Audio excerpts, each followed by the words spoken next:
Hola, mi nombre es Laura Daniela Aguilarias, estudiante de la Universidad Cooperativa de Derecho, quinto semestre. Actualmente curso Derecho Penal Especial y en este espacio les voy a compartir el análisis de 3 sentencias.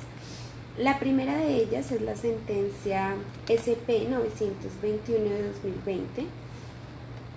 Vamos a identificar las partes. El acusado, Cristian Camilo Correa Pinilla, sujeto que podemos identificar como el sujeto activo. La víctima, María del Mar Marín Serrano, que podemos identificar como sujeto pasivo.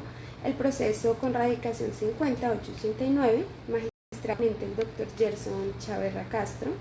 Esto sucedió en Bogotá el 6 de mayo de 2020. En la siguiente sentencia, la sala resuelve el recurso de casación interpuesto por el defensor de Cristian Camilo Correa Pinilla contra la sentencia proferida el 17 de mayo de 2017 por el Tribunal Superior de Manizales, que revocó el fallo absolutorio dictando el 13 de noviembre de 2014 por el Juzgado Quinto Penal del Circuito de esa ciudad y en su lugar lo condenó a 14 años de prisión como responsable del delito de acceso carnal abusivo con menor de 14 años. En concurso también con el de actos sexuales con menor de 14 años. Vamos a identificar los hechos. Entonces, Cristian Camilo Correa Pinilla y la joven María del Mar, quienes vivían en Manizales en junio de 2009, se hicieron novios, época para la cual ella tenía 13 años y 7 meses de edad. Durante su noviazgo sostuvieron un trato sexual en la casa de su señora madre, que en algunas ocasiones consistió en simplemente tocamientos y en otras veces en acceso carnal, actos que se repitieron antes de que la menor María del Mar cumpliera los 14 años. ¿Cuáles son los argumentos y la teoría de la defensa? Entonces, los fundamentos de la defensa para la impugnación de la anterior sentencia está en el amparo de la causal tercera del artículo 181 de la ley 906 de 2004. En la demanda se postularon 2 cargos por la violación indirecta de la norma de derecho sustancial por errores de hecho, falso juicio de identidad. En la introducción del cargo, el recurrente reproduce las reflexiones del ACU acerca de la inexistencia o ínfima lesividad del bien jurídico tutelado y las del ADCUEN sobre la presunción de hecho consagrado en el tipo penal que hace antijurídico el trato sexual de la menor con el acusado. A continuación vamos a identificar los argumentos de la Fiscalía en esta sentencia y además los otros intervinientes. La Fiscalía, con la imposibilidad de la menor para sostener relaciones sexuales por ser menor de 14 años, el joven de un poco más de 18 años comprendía perfectamente la ilicitud de los sucesos que comprendía con la menor. Eso afirma la Fiscalía. Por esta razón, la Fiscalía pide que se establezca el error de prohibición. La Fiscalía delega, con su delegado cita 3 antecedentes, en los cuales la sala sostiene que en la realización de los delitos tipificados en los artículos 208 y 209 del Código Penal, aun cuando el sujeto pasivo de su adquiesencia, el legislador presume que hay una incapacidad de disponer de su sexualidad cuando son menores de edad, cuando son menores de 14 años. En tales condiciones, la Fiscalía delegada pide reconocer el error de prohibición por no estar probado que Cristian Camilo Correa Pinilla hubiera actualizado sus conocimientos de la antijuricidad.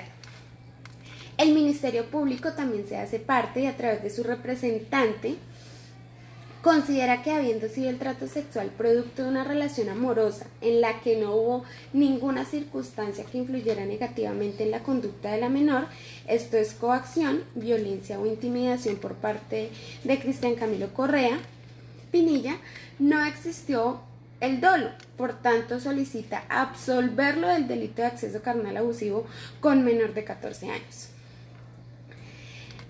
A continuación, vamos a identificar las consideraciones que tuvo la Corte con respecto de este caso.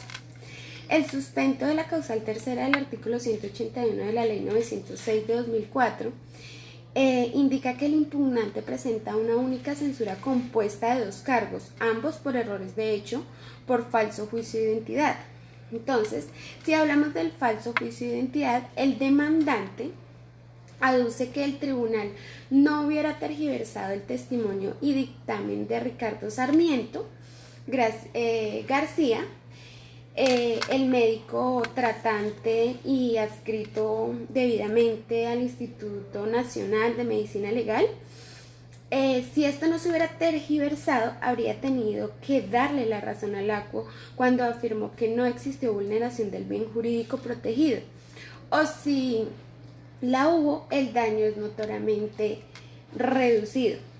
En el entendido en que el comportamiento de Cristian Camilo, el acusado, no significó real y verdadera puesta en peligro del bien jurídico protegido con la norma penal.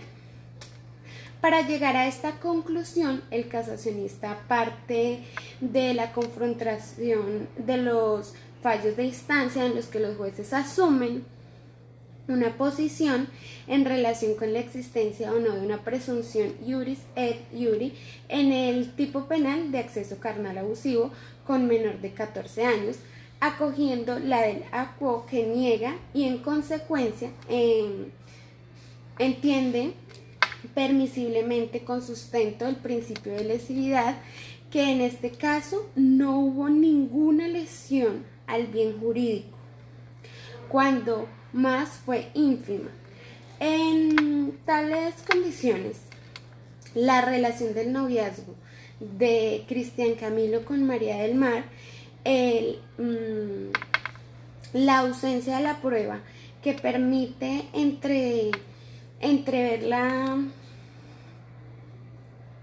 posibilidad de conocer al injusto a pesar de sus estudios, constituye las causas razonables que lo llevaron a creer que el trato sexual consentido con María del Mar, la menor de 14 años, no era punible, pues por estar fundado por el amor y no por la violencia, el engaño, el abuso. ¿Cómo quiere que el tribunal le fijara un alcance distinto a la prueba? Omitió aspectos relevantes de la mencionada en el libelo. El cargo prospera. En consecuencia, la sala casa la sentencia y en su lugar deja en firme el fallo proferido en primera instancia, mediante el cual se absuelve a Cristian Camilo, al implicado, de los delitos imputados en la acusación. Por consiguiente, podemos entender que se dispondrá a la cancelación de las órdenes de captura emitidas contra el procesado por razón de esta actuación. Analizamos 2 aclaraciones de voto. La aclaración de voto del magistrado Eugenio Fernando Cailer. Esa sala indicó a través de la absolución que la absolución no ha debido proferirse por error de prohibición invencible. Este supuesto no tiene sustento probatorio en el proceso de la conducta, es materialmente antijurídica. La absolución debió proferirse por ausencia de dolo valorado. Esto es no haberse tenido consecuencia de la antijuridicidad al incriminar. No le era exigible conforme a las reglas culturales de formación y vivencia en una conducta diferente. De otra parte, el magistrado señaló que debió excluirse la ilegalidad de la valoración médica que la madre hizo practicar a su hija, en este caso la víctima, sin que ésta diera su consentimiento para el procedimiento vinculado con su derecho a la intimidad. Estas pues son algunas de las razones por las cuales la sala hizo la aclaración de voto. Existe una segunda declaración de voto por el magistrado José Francisco Acuña Vizcaya, que considera que la absolución de Cristian Camilo Pinilla no debió fundarse tampoco por el error de prohibición y mucho menos por el error de tipo, sino más bien el juzgador debió valorar las circunstancias sociales en las que vivía el acusado y la víctima y la menor, lo que también se puede llamar o juzgar por juicio de reproche. Así damos por terminado